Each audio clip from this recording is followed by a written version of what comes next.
We use the word smart all the time, right? That was a smart move. She's a genius. But what are we actually talking about when we say that? Today, we're going to try and tackle one of the biggest, most fundamental questions out there. What exactly is intelligence? So, seriously, what's the first thing that pops into your head? Maybe a chess grandmaster outthinking an opponent, a scientist scrolling equations on a blackboard, or maybe just that one friend who always seems to get it. Well, those gut feelings are a great place to start, but they're really just the tip of the iceberg in a much, much deeper story. Okay, let's get a little more formal for a second. The American Psychological Association has this really comprehensive definition. And notice what it focuses on. It's so much more than just being book smart. It's about adapting, learning, reasoning your way through problems. It frames intelligence less like a single thing you have and more like a whole toolkit for dealing with life. And that connects right back to the words we use every single day. As the author P. Klein points out, we say people are sharp, quick, bright. What's the common thread there? It's all about speed and agility, right? The ability to process things fast and then act on them. It's about mental nimbleness. So if we strip away all the fancy words and the different definitions, what's really at the absolute heart of it? Well, it turns out, across almost every theory, two ideas just keep coming up again and again: the ability to learn and the ability to adapt. This quote from W.V. Bingham really helps us zero in on it. And the most important word in this entire sentence is new. Intelligence isn't just about remembering things you've already learned, like pulling up a file on a computer. It's about being thrown into a situation you have never seen before and figuring out what to do. You know, psychologists have a name for this. They call it fluid intelligence. It's that raw, in-the-moment problem-solving skill. It's your ability to see patterns and think logically without having to rely on anything you've learned in a book. Think of it like the raw horsepower of your brain's engine, totally separate from the library of facts you've built up over the years. But let's bring this back to the real world, because it's messy. Pei Wang adds this crucial little twist: adapting with insufficient knowledge and resources. And this is so important. Real intelligence isn't about having all the answers. It shines when you have to figure things out with incomplete information. And this right here, this is where the world of human intelligence and machine intelligence start to collide. Which, of course, brings us to the big pivot. We've got a decent handle on what human intelligence feels like, even if it's complex. But how in the world do you apply these same ideas to a machine? How do you define what it means to be smart for something made of silicon and code? See, when we start talking about artificial intelligence, the whole conversation changes. We're not really talking about some internal understanding or consciousness.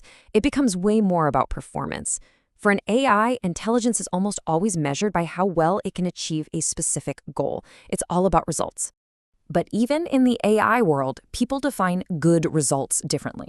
You've got thinkers like Hutter and Legg, who say it's about being a generalist, succeeding in all sorts of different situations.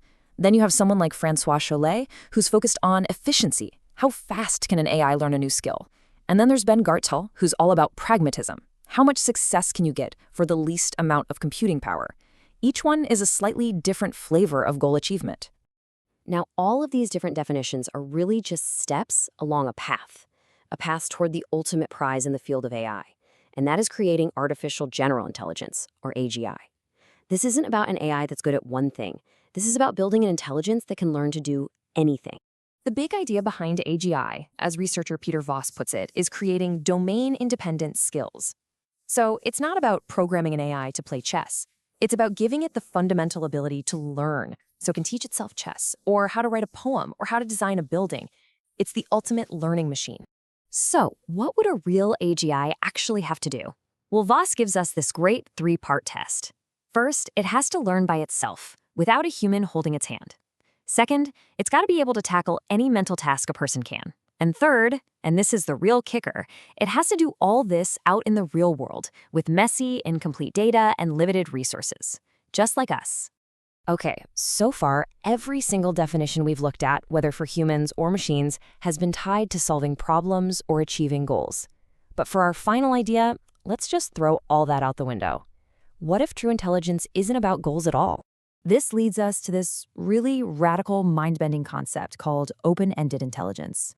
Now, I know the formal definition is a total mouthful. It's talking about interacting agents and higher levels of coordination, but what's hiding behind all that academic language is a complete shift in thinking about what intelligence even is.